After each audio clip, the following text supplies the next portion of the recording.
Hello, everyone, and welcome back to Post-Match Pint, Take 2. West Ham 3, Chelsea 2. I think we were so happy everything went wrong on the first stream, so we're hoping it's going to go right this time. Yeah, YouTube lot, like you guys did not YouTube don't like it when we win. YouTube only like it when we lose. So I think YouTube must be Chelsea fans. Yeah. Have we got Facebook this time now? Because I'm only seeing YouTube comments now. I was about to say, Yeah, no, it's all right. It's on Facebook. There we go. Yeah, see, right. Welcome back to another edition of West Ham Fan TV's Post-Match Pint Show. A winning Post-Match Pint Show. We ain't said that for a very long time. Scott, take us through the starting lineup, mate, because we can't wait to get to this. So Fabianski in goal, Fredericks right back, Creswell left back, Bonner coming in centre after partner Diop. Changes in the middle as well with Rice being made captain, playing alongside Souček and Fornells. Lanzini on the left, Bowen on the right, and Antonio up top. I mean, one of the talking points before the game was obviously Mark Noble not in the squad tonight. A lot of people thinking he was dropped. Apparently, it was an injury. He picked up a back injury. So I think even if he was fit tonight, I still think it would have been the right decision to drop him, because I think you see the stat on the telly that he's played 28 out of the last 29 Premier League games for West Ham. So it's good to sort of mix it up. And I thought Rice and Souček tonight played well together. Yeah, totally agree, mate. I think overall, I was sort of saying it when I said on the live stream, is that's the best lineup I think available. I think that's the best team he could have possibly put out with the players that we had and who's in form and who's not in form. So, and it worked. They turned up. They worked their asses off, and you can't ask for anything more. No, yeah. shit. I mean,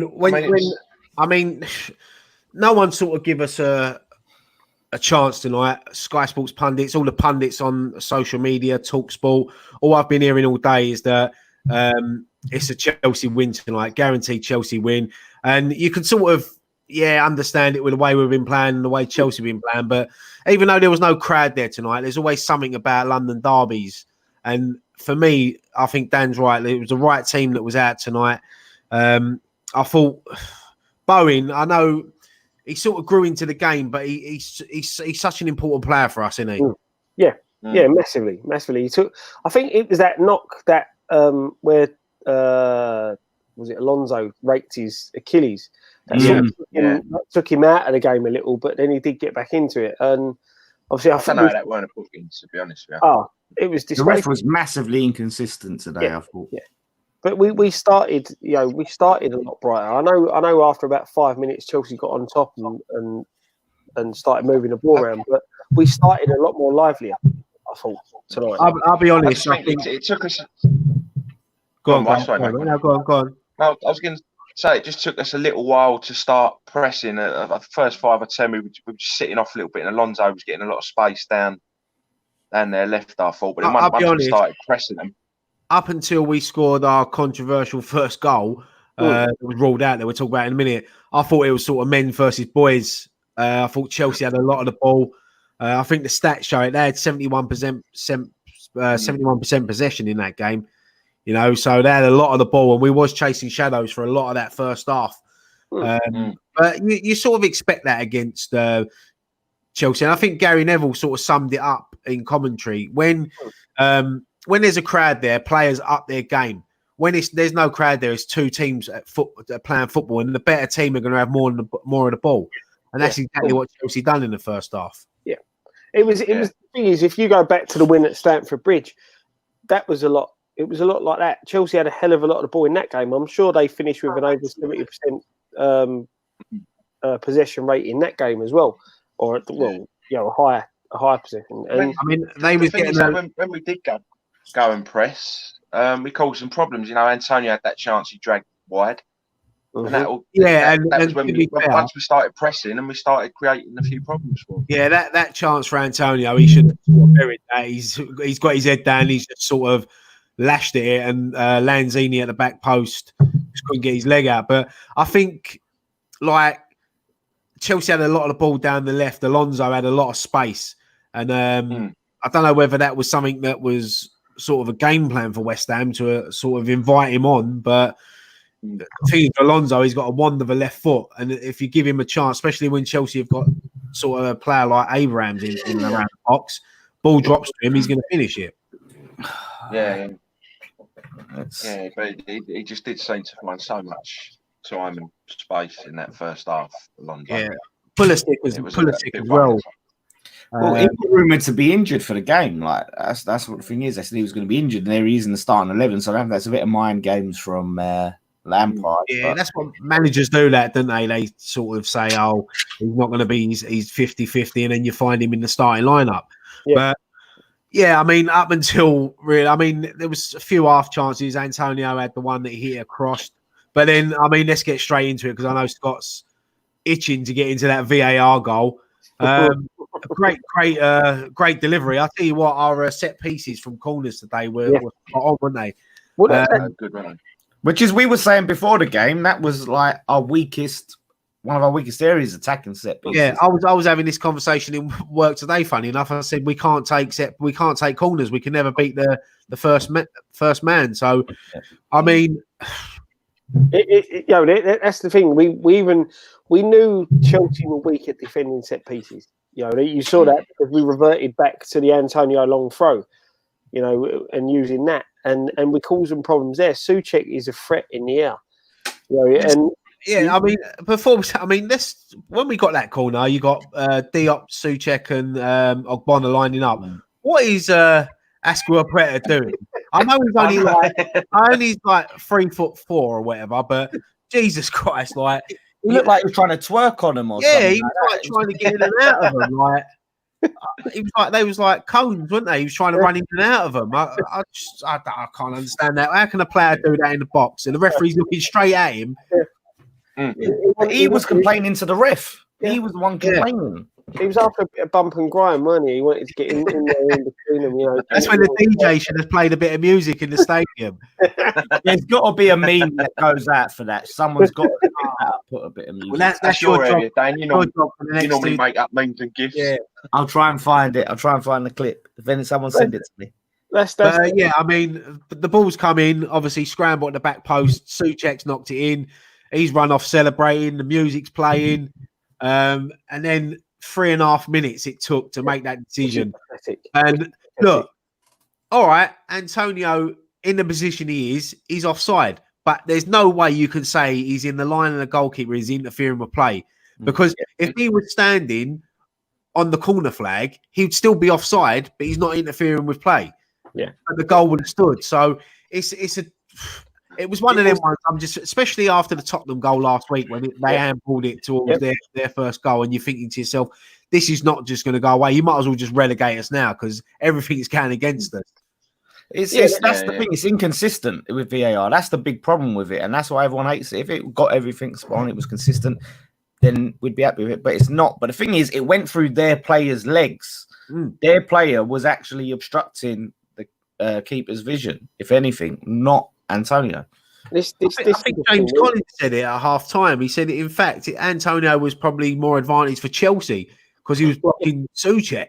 He actually bit over him, didn't he? Yeah, he made it over him.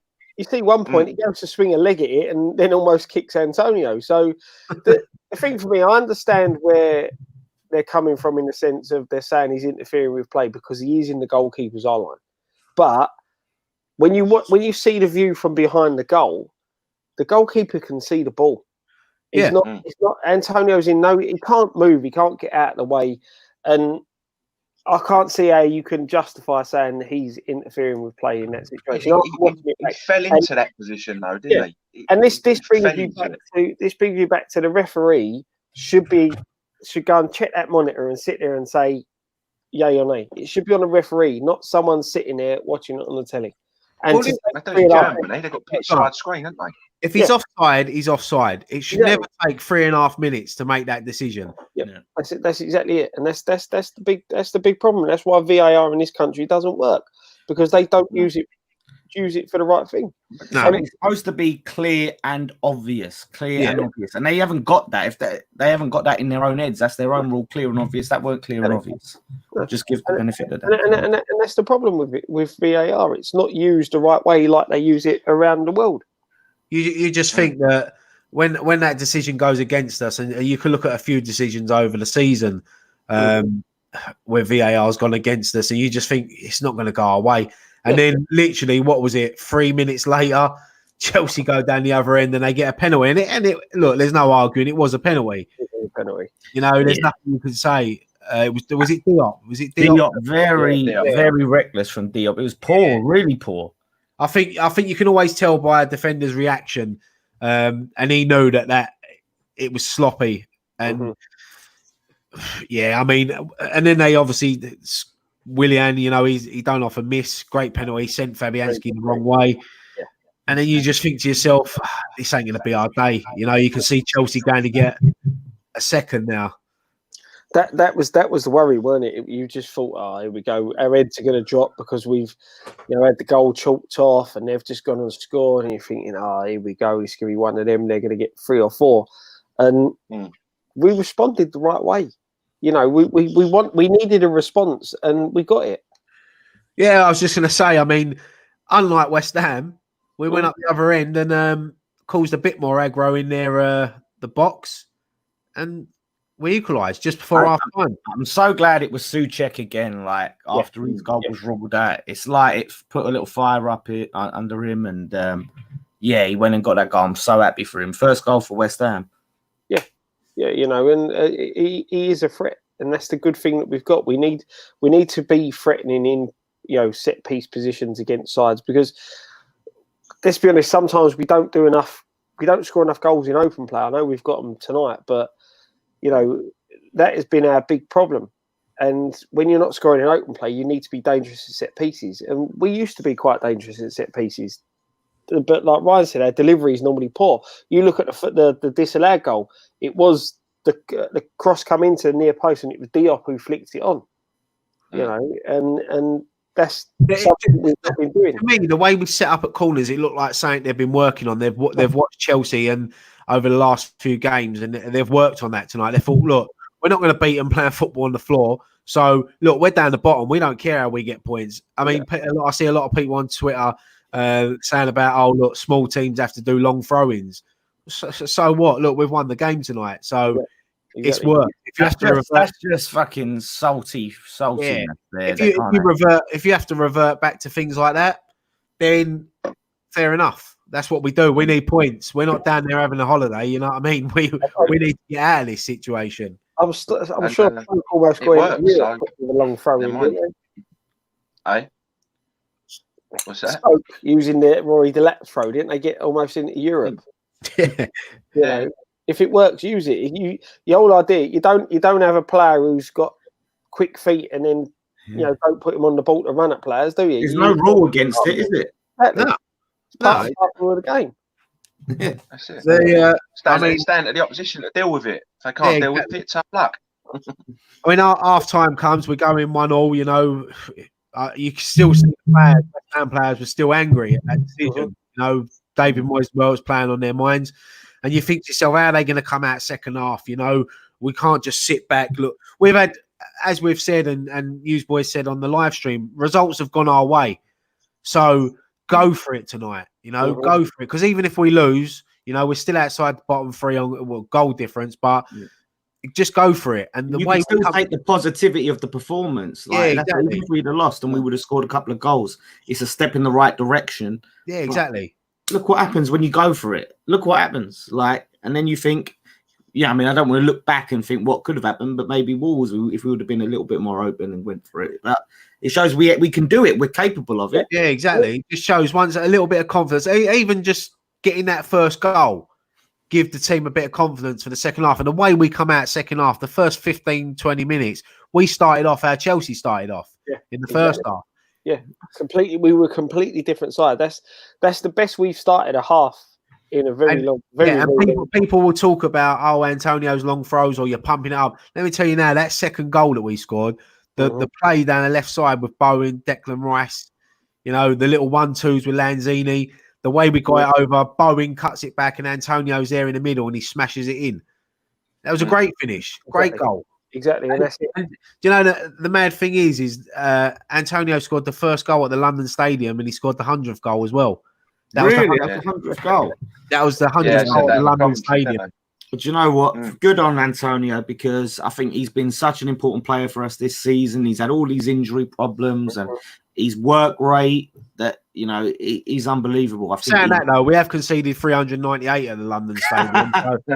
He does like scoring historic ones. No, that is a true stat, because there was I see it come up on the Sky Sports thing saying 98 goals scored at the London Stadium, and when he scored, they said it. The commentary actually said it. So he scored the 100th goal at the London Stadium, and he scored the first. That's a good pub quiz question for a few years' time. So. I have to remember that. I'll write that down. Yeah, we'll write that down. Obviously scored the one that got the first away win at Tottenham. Grand. Yeah, he's got some really key This is what I'm saying. Antonio gets a lot of stick. I've seen him get a lot of stick, and especially in the last couple of weeks. But you put him anywhere on that pitch, he'll work for you. All right, he's not a natural striker, but he will run all day long. And he was running to the 94th minute today. He does everything like West Ham fans ask for. He gives it 100%, no matter what. He's been played at right back. He gave it his all. You know, he's striker, wing, wherever you put it, he gives everything. That's all you can ask for. And look, you know, he's got another goal. I'm just so happy, right? Because, you know, when that goal got ruled out and then they went and got the penalty, I thought, shit, heads are going to drop here. They're going to go to pieces. And they didn't, you know, and the reward. This should give, yeah, exactly. This should give us confidence that when we do go 1-0 down, in future, we can come back, because that was that stat, wasn't it? The amount of times that we've lost when we've gone 1-0 down, and look, we went 1-0 down, we won the game. We've dropped 22 points from winning positions this season, so that's why it always is. You even when you're 2-1 up, you're sort of thinking, this is the game, we're going to lose this game. It's just what's been drummed into us from what we've been seeing this season. But I mean, Lampard made a double substitution. You know, he brought on Loftus-Cheek and Giroud. Yeah. And they brought on Mount as well, didn't he? Yeah, they brought on Mount straight away. It had an impact as well. Yeah, and straight away they had a huge impact on the game, and it was Pulisic. How do you say his name? Is it Pulisic? Pulisic. You know, he was running the game, and he won the free kick just outside the box. You know. Reckless from Declan Rice, you know. Usually he stands up in that position, but he, you know, if you're going to bring him down, you got to bring him down proper. But Fabianski, for me, he should be saving that. He should be saving that for me. It was a good free kick, to be fair. It was a great free kick, but he moves too much over to his right. But look, I'm not going to slag off Fabianski. I'm the last person that's going to do that. But I just thought he could have done a little bit better there. I said this in the live stream. If you watch back, I'm sure if Mount moves slightly to the left, right, and that's why Fabianski steps to the right, because he can't see the ball, and then that's obviously so Mount's movement when Williams literally about to strike the ball blindsides Fabianski, and that's why I think he's took the step to the right to see around where Mount was. And then gets caught out. Obviously, Williams putting it in the other corner. You know, that's a well worked training ground free kick. You know, with using the players within, you know, to blindside the goalkeeper, so to speak. Yeah, and we knew it before he took it. You know, right? If he doesn't take that step to the right, he probably does save that, because it was a good height for him as well. It's always difficult for a goalkeeper, in it, because obviously you got Alonso standing over it, so you're not sure what one's going to take the strike. So it's always difficult, and I'm not going to stand here and slag off Fabianski, because I think he's a brilliant goalkeeper.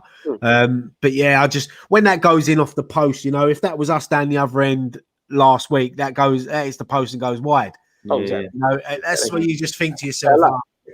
You just, and then you're clinging on. You're thinking, you know, it was all Chelsea, wasn't it? At that point, we was hanging on a bit towards the end, weren't we? I'm thinking I'll take a point now. You know, we did not look like the team that was going to go on and score. Like imagine the balls that were going across goal. Giroud couldn't get on the end of a few. Like, it was some dangerous situations.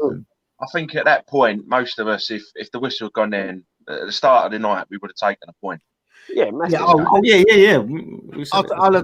I'll have taken the point. If you'd have rung me up this morning when I woke up and said we're going to give you a point tonight, everyone would take it. It's but I mean, Chelsea had half chances after that. As Dan said, Giroud had the one that come across and he didn't connect. He had the one that come off his back that I thought was going to loop over Fabianski at one point. But then, listen, David Moyes gets a lot of stick for not bringing on substitutions, but I think today substitutions were bang on. Wilshere for Lanzini. Wilshere didn't do much in the game, like in the time he had on, but he got some minutes under his belt, and he did have a sort of role in there. We had a chance, didn't we, when Antonio went out, when the keeper come out, and we were screaming for a penalty, but it wasn't a penalty. No, it wasn't a penalty. No, never a penalty. But that was a little 1-2 with Jack Wilshere and I thought it was just the time that he came on. It was difficult for him to really get into the game. Yeah. But Yarmolenko come on just before the 80th minute, and I thought to myself, I've been a bit critical of Yarmolenko sometimes. I think he's a great player. We know what he can do, but sometimes he seems a bit lazy. But today he come on, he looked like he wanted something to prove, and. Chelsea, the ball's up the other end. It comes out. It drops to Fornals. Plays into Antonio, and I just thought to myself, Antonio's like he's taking too long to get it out wide to Yarmolenko. I'm thinking he's so tired. He just. I thought we fucked it. Yeah, and then the ball goes out to Yarmolenko, and listen, there's no one else who I want fully fit in that position than Yarmolenko because. We see it doing time and time again. We know what he's going to do. He's going to drag the defender out. He's going to wait for that moment. He's going to cut inside and he's going to bang it. And that's exactly what he done. Yeah. And that's, as I said to you, that's a counter-attacking goal we normally concede. Yeah. I think it was, Antonio chest it down to Fornals to ping it to Yarmolenko. No, Antonio played the ball to Yarmolenko. Yeah, no, Antonio. The attack started with Fornals. Fornals played the ball over, I think, to that. Yeah, because it's the first time that anyone's actually got near Antonio. Like we've got around him. But the thing is, earlier on in the game, Scott, me and you were complaining about how we counter-attack and how slow we are and how static we are and our movement and our decision-making, and that just slows down the counter-attack. Whereas that is perfect counter-attacking football. Quick balls, and... with what a finish. Making the right runs as well. Yeah, exactly. Which we ain't seen. Getting close to your striker, getting around to the striker, you're asking to hold the ball up, to bring it down, to do that sort of thing. We actually got round him. We actually got nearer to him as the game went on, and that's what we need to see. Maybe Yarmolenko is key then to playing that because he knows where to be and where to move, and the fact that he can as well beat a player one-on-one, so maybe he's key if we're going to play that way. He's definitely going to be a key player in these last 6 games now. I think he's going to start, isn't he, for the next game, surely. And the thing is with Yarmolenko, when you watch the replay back, you actually see that he was defending in our box. And straight away he's got his head down and he's left Alonso because Alonso, I don't know what he was doing. He's just jogging back. Yarmolenko's off and he had that so much space. And, as we said, he could be an important player for us in these last 6 games. He's got something to prove. Yeah. He's another player that seems to get a lot of stick sometimes off of our fans. But he did have that bad injury, didn't he? And I think that's what I'm saying. That affected him. Yeah, he was a good player before he got injured, wasn't he? He was on a good run. Yeah, I remember his goal at Bournemouth away. Everton away as well. He's honestly, he's a good player, and what a finish. And the only gutting thing tonight was when that goal went in. It's such a shame that the crowd wasn't there. Because you imagine the scenes if that goal would have gone in. Oh, that would have been absolute pandemonium. Yes, that would have been. I'm sitting there in my front room and I'm thinking to myself, I'd give anything now to be in my seat at the London Stadium celebrating that. Because that noise that would have generated that when that Yarmolenko smashed that in, it would have been unreal. People would have been going down rows of seats and flying everywhere. Would have been all over. Even now, can you imagine now? We'd be outside filming fan cams. Could you imagine it? What the atmosphere would have been like coming out of that stadium? That's the thing. this is the annoying thing about not being there is, as I said to Dan, a lot of the performances of late, we've been sort of like glad you're not there. You know, you look at the Wolves game and things like that. But tonight is a night when that's what we're missing. You know, Scott, how funny was it earlier on before the game when we was talking about the stat about, all right, do we need to score first to win because we don't come back and lose positions, but if we do score first, we lose a lot of points for winning positions. And I said, or we could get a last minute goal, which we never do. Yeah, no, you did. Very rarely. Fucking buzzing, man. I'm still not over it. Mate. Yeah, see, Wait, how long though did it take between that third goal and the final whistle? That was like, yeah, I know. But the thing is, I think the way we in that injury time, the way we played, you know, when we got that free kick, hit it straight to the corner. Because I was watching it without the crowd noise on, and you could hear Antonio screaming, just going corner, hit it in the corner because he knows he's going to chase it down. You know, no one's gonna barge him off the ball. So as soon as he gets his body around that ball, the players ain't getting around. He's going to win a free kick or it rolls out for a throw. But as long as it's down that end of the pitch, he's learned his lesson from Palace away. Yeah. And that's Still bitter about that one, Dan. That's the thing. That's what, you know. That's what we've learned to do. We've become, you know, time wasting at the right time. You see, Fabianski, Chelsea had a chance. He probably could have scooped up the ball, but he knows he's going wide. He just leaves it going wide. You know, he's in no rush. And, you know, when your team's doing it, it's great. When other teams are doing it, it really pisses me off. But yeah, but these are the things you've got to do. But no, it's just so good. It's so good that Yarmolenko's got a goal. It's things have panned out right. The big question is, does he start next week? Or Yarmolenko? Yeah. It might be too soon to start him against Newcastle, but maybe give him more. But then again, he's not going to get minutes under. Give him a start. If you get 50, 60 minutes out of him, it's worth it. Better we bring him on early and we get the goal early than rather chase the game and trying to bring him on to. The thing is, you know, if Haller's fit, do we put him straight in?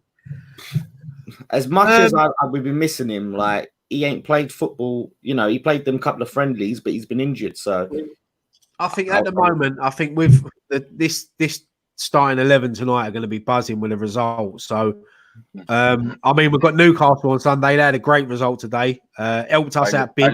They had a 4-1. Yeah, 4-1 win at Bournemouth. That's going to be an interesting game on Sunday. It's been an interesting game, and it's one that look. It's great that we've got the 3 points tonight, but the next 4 games are so massive for us. So we're going to enjoy this result because we ain't had a win for ages, and we've got taken 6 points off of Chelsea this season. Yeah, you know, since 2003. Yeah, but the only thing with that season, Scott, we got relegated. We all know what happened then. Yeah, let's not get too carried away. But yeah, Newcastle's going to be a tough game, but. I was just watching Bournemouth look terrible. Like when it's popped up. Bournemouth and Norwich for me, I think, are gone.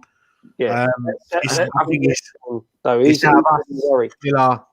Villa, Watford, us, and Brighton. The thing is, I said earlier, I think it's Villa. Villa was like the team that we were really sort of compete with. I saw Bournemouth as a team that was down, but it was sort of between us and Villa, and I think that's got to be a massive signal for Villa fans. Like, I mean. Norwich and Brighton play each other on Saturday.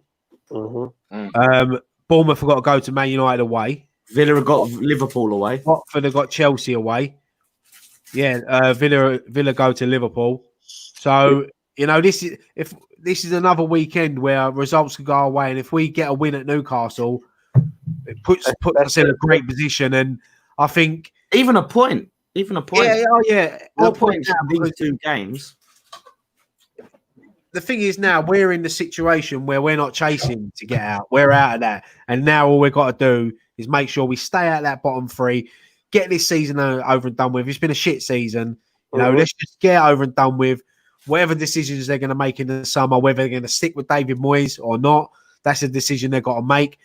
But let's just get through these next few games, and hopefully we're a Premier League team next season, because we have to be in the Premier League. I know there's fans out there that want us to go to the Championship and things like that, but Premier League is where you got to be. It will really fuck us if we go down, and financially, I think we'll be in a big trouble. It's not going to be beneficial for us to go to the Championship. I'll tell you that. Oh no, definitely, it ruined the club. As we said, you'd have a 62,000 seater stadium with only like 40,000 in it. But the Premier League is where you got to be. And look, we're all over the moon tonight. I mean, we haven't really spoken about Declan Rice as captain tonight. I thought he put in a great captain's performance tonight. We were saying early on, you could see him directing players where to go. And do you know what? I think if we go down, there's no doubt we're going to lose Declan Rice. Mm-hmm. But I think if we stay up, I think Declan Rice, and this might come back to bite me, but I think he might show a bit of loyalty to West Ham. He's still young. There's no need especially if they give him the armband. Yeah, he's 21 years old. We picked him up when Chelsea didn't want him. We've nurtured him. We've brought him through. We've given him first team football. He's got over 100 appearances for West Ham now. Mm-hmm. He's 21 years old. He's an England national. All right, it's not great at the moment because, we're at the bottom of the league. I mean, I heard someone on TalkSport yesterday saying that Declan Rice is too good for West Ham. He's too big for West Ham. He shouldn't be playing down the bottom of the league. But then I'm thinking to myself, well, no disrespect, but Declan Rice is part of why we're down there. He's part of the team. Yeah, so you can't just pick him out. But I honestly think that Declan Rice, for me, I think he will show a bit of loyalty to West Ham. I hope that don't come back to bite me. It'd be nice to see that he does, because as I said, when you see him as the person that he is, you think he has got that bit of loyalty in him. He's not,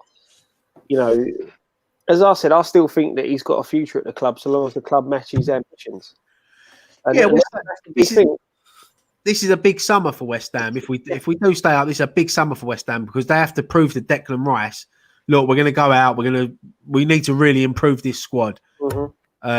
And the owners have to show that ambition. And and I'm with you. I think Mark Noble he's going to be in and out of the team next season. There's no doubt about that. Make him club captain until he retires, but as the team captain, give it to Declan Rice. Yeah, because he showed tonight he was a leader on that pitch. Yeah, he's got the maturity about him, the maturity about his game as well.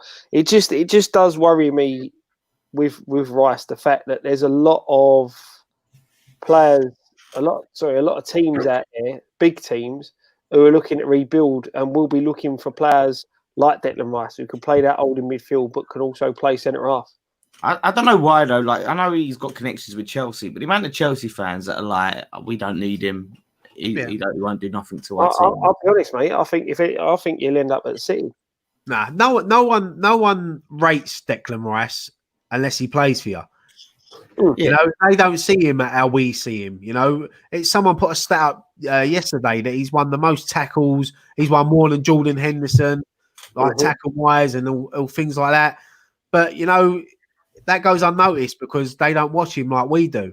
Yeah. But then as soon as Declan Rice puts on a Chelsea shirt or a City shirt or a United shirt, it'd be the best thing since fucking sliced bread.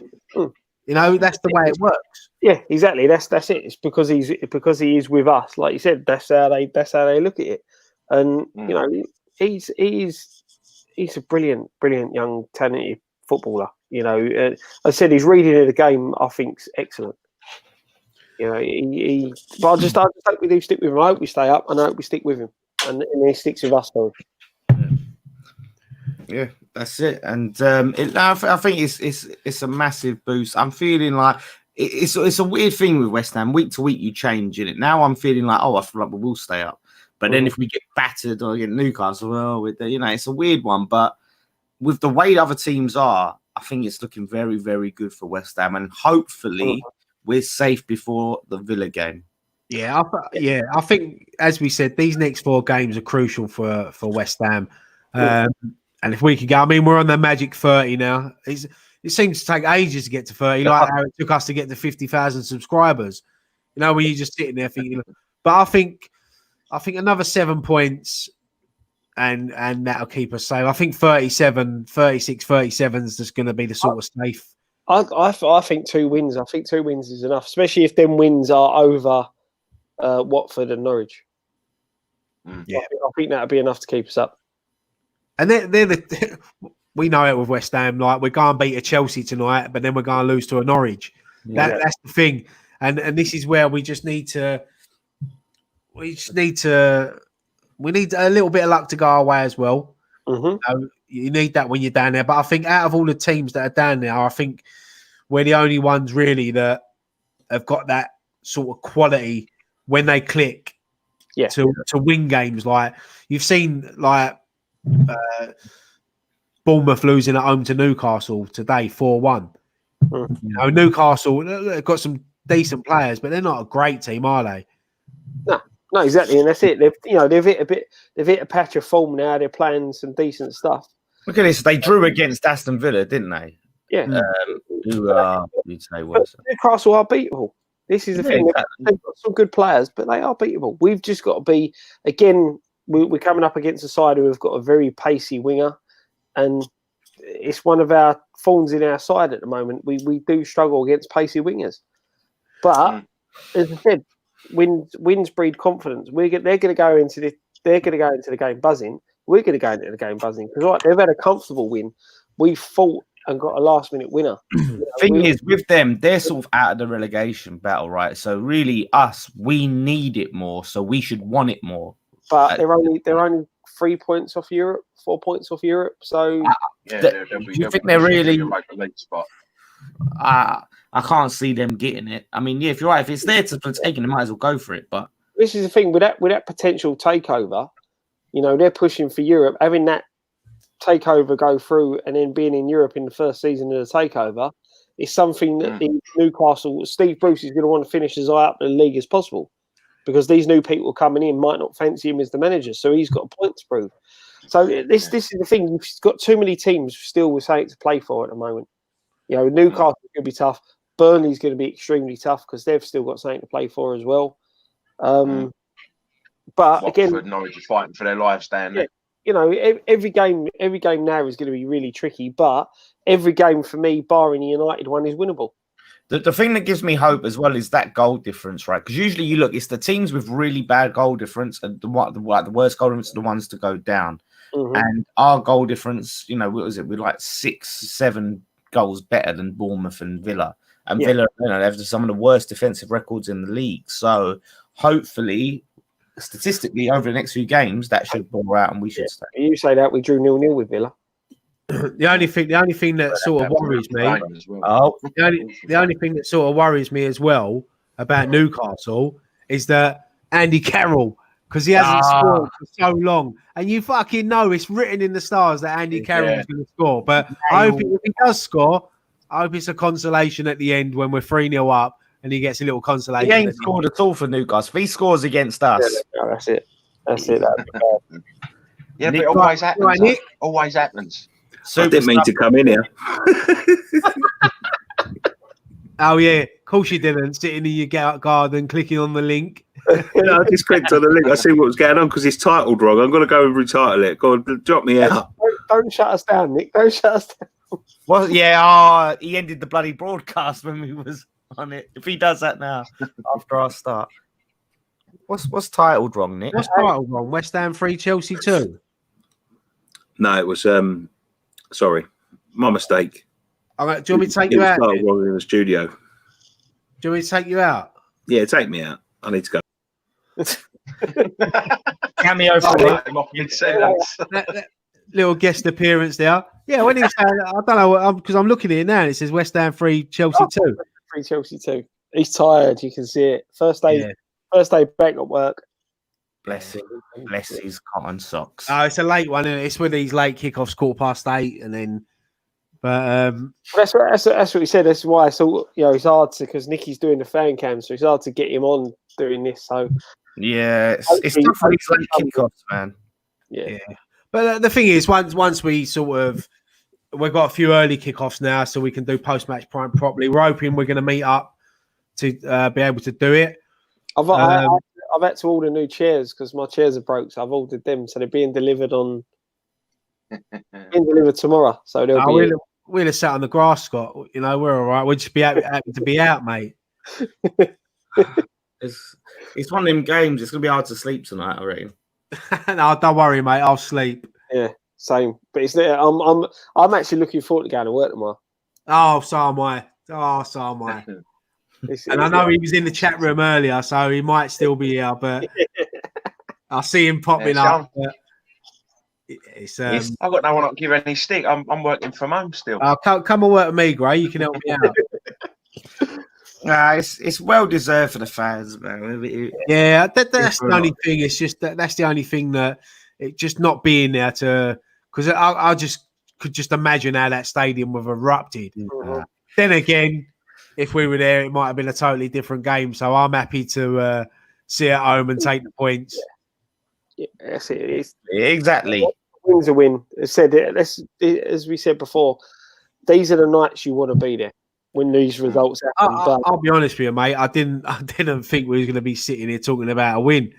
No. I really didn't. And I'm usually confident. Nearly most West Ham games you go into, but I just thought the way we've been playing the last couple of games, and I just thought to myself, I don't know. And when I see the starting lineup, I got a little bit more confidence. Thought, all right, he's changed it a bit. Yeah. You know, I was looking forward to seeing Lanzini start. 4-0 was frustrating me in the first 25 minutes. He kept giving the ball away. You see the one when he just knocked it out of play? Yeah.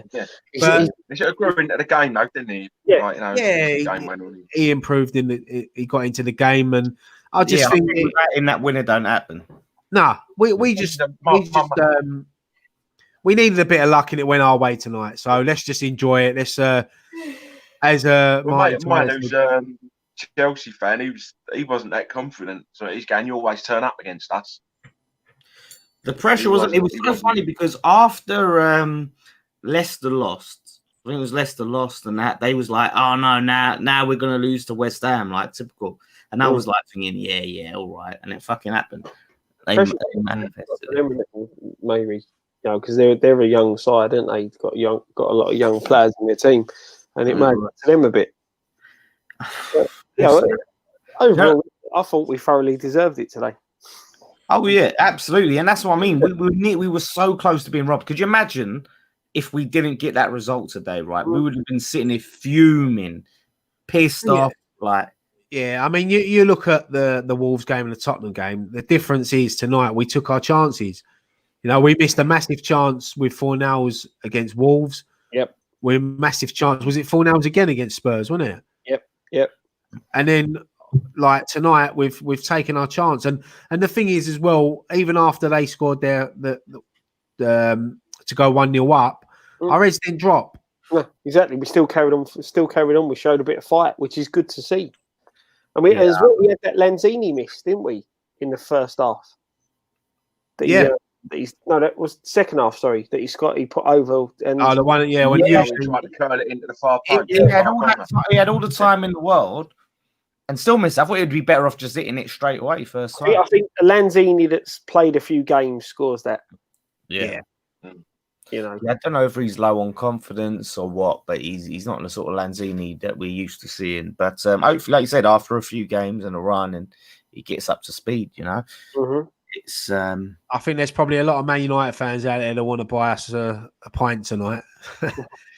We've done them a big favour, didn't we? But it's all about us. You know, you said it there. We deserved it tonight. I think obviously Chelsea, on the stats wise, it looks like Chelsea dominated the game and we've nicked the win. But I don't think it's like. I definitely don't see it like that. Tell the story at all. I mean, like I said, they had a spell where in the second half when they was dominating, when it was 2-2, and that was scary. And then we end up getting the goal. But overall, I think in the full 90 minutes, you have to say we deserve to win. Messi, I totally agree, mate. Totally agree. You can't take that away. We should have. Our first goal should have stood. That last 20-25 minutes just dragged on. Oh, the goal forever. Yeah. That last 4 minutes was like squeaky. Can you imagine though? Right, we go 2 games. Right, I barely create any chances, don't score any goals, and then we come to this game against Chelsea, who are in good form, and score 3, really 4 goals in one game. West Ham all over. Well, they obviously wore their new kit tonight with 3 on it, so we thought we'd just, we'd turn up and score 3 goals. We thought that was part of what they wanted, us to score the 3. Yeah, they were asking for it, weren't they? Tonight reminded me a little bit of the performance against Liverpool. How we played, in that game, Liverpool probably dominated possession, but I just thought it reminded me of that, and that for me was a bit of a turning point. I know obviously the results didn't go right for us, but this could now be the turning point. That little bit of pressure off, that we've got that breathing space between us and the bottom 3. Winnable games coming up. This could be good. This could be really. We did have an upturn in performances and form before the lockdown, even though we didn't get the result against Liverpool, we didn't get it against Arsenal, we beat Southampton, but the performances were gradually getting better. Yeah. And the same, if you look at Wolves to Tottenham, like I said earlier to you, Scott, that performance was still a bit better than the Wolves game. Yeah. So hopefully now we're improving and we can get a bit of stability and go on a consistent. If this result don't give the squad confidence going to Newcastle, then nothing will. Yeah, exactly. I'll tell you, that is it, mate. That is the thing. You can't nicking a late winner against a London rival. Going into the next game, they've got to be buzzing, and it's a quick turnaround as well. What we got? 4 days. Yeah, it's Sunday, isn't it? Early kickoff as well, 2:15. So you know what the thing is. On our prediction, Premier League prediction show with Jace, right? He's predicted us to beat Chelsea and beat Newcastle. And I said, if we get 6 points against those 2 teams, I will say you know more about football than me. Listen, let's hope he's right. He's got off to a good start. Exactly. It's been a great result. But you got anything else left to say before we finish up? I ain't been really on to what's happened to Wigan. Going into administration. Oh, bloody hell.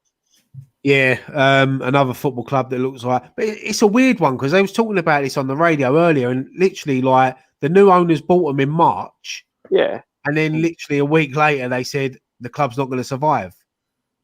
So it was a bit of a weird one. So why have the league allowed them for the takeover? Then literally, they're just a week later said... But Dave Whelan was on the radio earlier, and he's... obviously wants to get involved to try to save them, because he said when he sold them in 2018, everything was fine. So there's something weird going on there. Well, and this is the thing why you have to say, people wanting us to go down, West Ham fans want us to go down, that's a possibility. That's a very real possibility. That's it. It's bad to see. You think they were FA Cup winners not too far long ago. But sad for them. Something West Ham we didn't really get to talk about. Someone asked us to talk about Ogbonna, who I don't think who came back in the side today, who was on track to be possibly contend for Ham of the Year before all this happened. And, I think he showed how much of a important player he is for us coming into that back 4 today. I think when Ogbonna plays, Diop's a better player. Yes. And I think even the line, you look at across the line, you got Creswell and Fredericks, they're always in line with Diop and Ogbonna. And I think Ogbonna just, he's sort of like the captain back there, and he dictates, he tells them where to be. And I think he's a massive player for us. And there's no doubt he's going to be hammer of the year. It's out of him, isn't it? Let's be honest. It's out of him and Declan. Yeah, I would give Declan Young hammer of the year because, he's still young, and give Ogbonna hammer of the year. And the thing is as well, when he's in the side, we're also more of a threat on corners and things like that, because he is. I did feel for Balbuena, because I thought Balbuena played quite well against Spurs, to be honest. But I think if Ogbonna's fit to play, he's got to play. And I think out of Diop and Balbuena, I'd always pick Diop over Balbuena. So it is a harsh decision, but. No, he's got an opportunity maybe to bring Balbuena back in for Newcastle, where you've got to rotate the squad. It's a quick turnaround. You could say Diop obviously gave away the penalty. Maybe try. I know you don't want to chop and change, but in this situation where we're playing games thick and fast, maybe do an Ogbonna and Balbuena. I think with the Newcastle game, I don't think you'll see a lot of changes, because it's not much different. You don't change a winning team so much there.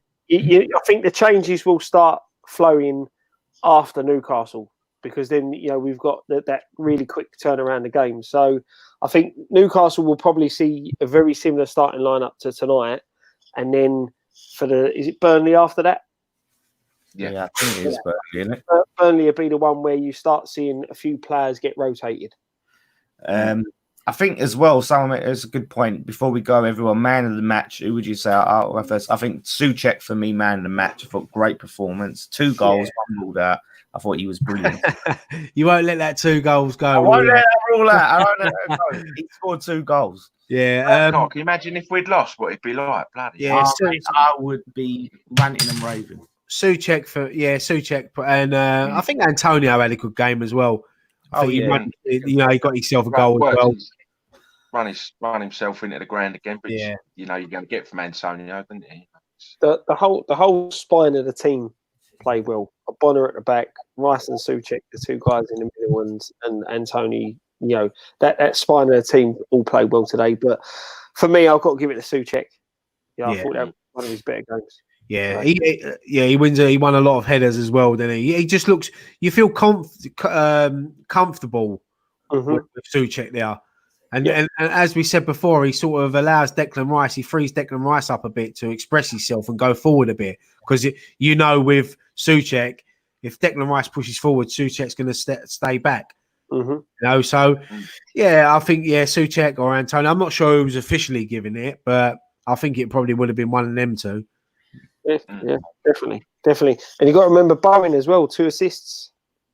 Just so weird though, because I thought he had overall, take the 2 assists away. I thought he had one of his poorest game I've seen at West Ham, like the worst game. He struggled down the right, didn't he? Up against Alonso, and because he's that sort of player, and that's why sometimes I don't like it when they play. He should play on his natural left foot. Play on the left side. You always find it sometimes when they play like that. If they was doubling up on him down there, and Antonio wasn't getting close enough to him, especially in the first half. But I agree, 2 assists, but it wasn't his greatest night tonight. They've said apparently in the comments Antonio was given man of the match for the game. That was fair play then. Fair enough. I can't argue with that. That's it. But no, happy days. Yeah, happy days. Right, I think that's it. I think whether any or do you want more to say? You got more to say? Any other business, Graham? Any other business? You've been quiet down there, mate. He ain't frozen. Like he froze. He was literally. I thought he went into killer mode. He was just staring. That was that same look he had coming home from Blackburn away in the cup. No, he was on the way up there. I was actually on the way back. When the bloke cut him up and he just went into like death mode, like staring. I thought, oh, Graham, please pull the car over. It was like Michael Douglas in Falling Down. I mean, the fan cams will be coming up shortly after this. I'm going to go and check them and title them also. Look out for the fan cams. But do you know what, West Ham fans? Just enjoy it. Do you know what I mean? Yeah. Forget about the next game. Forget about the last game. Let's enjoy this result.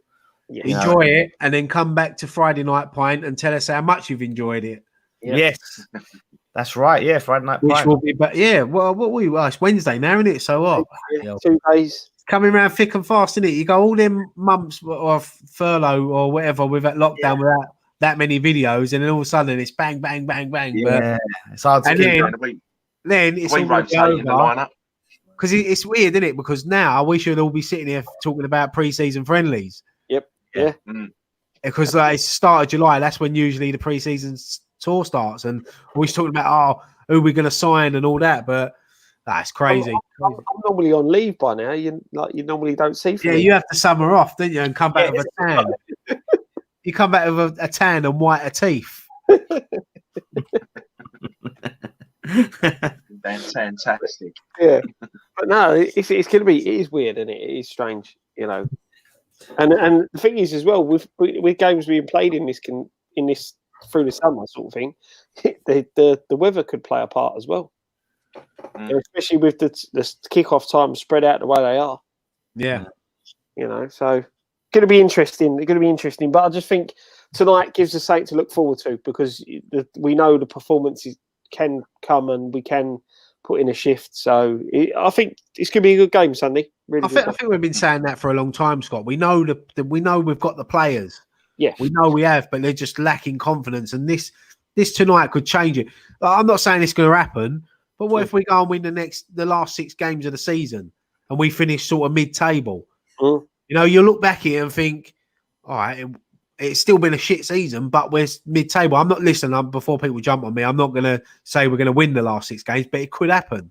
Of course it could. Exactly. And it could be a totally different outlook to how we finish this season.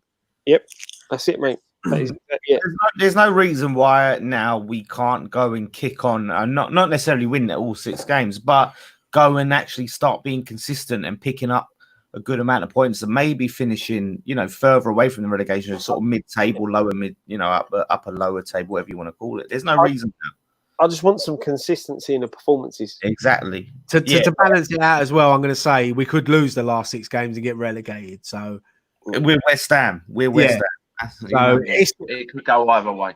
I think we're in for a ride for these last 6 games now. But just typical West Ham, they've got all our confidence back up now. It's the way football goes, isn't it? Scott, you're Ryan, you're Mike, yeah. It does this thing, some point out, it just goes mad. It goes so fucking loud. Does it go loud? Every now and then it just goes a bit, we got our confidence up. It just does it on its own. He just does it on his own, mate. It does it a couple of times. And it goes back down. No, maybe it's because I'm too excited. Wait, Ryan, when you go on, after this video ends, watch it back, go to like 56, 57, 58, right? Yeah. Watch it back, and then you can see what we hear, and it just goes, like some automatic thing. It's funny, though. Yeah, I'll have a look back at that. But, right, yeah, that's it. Scott, do you want to take us out, end the show? Thank you very much for watching, everyone. Thank you, everyone who comments.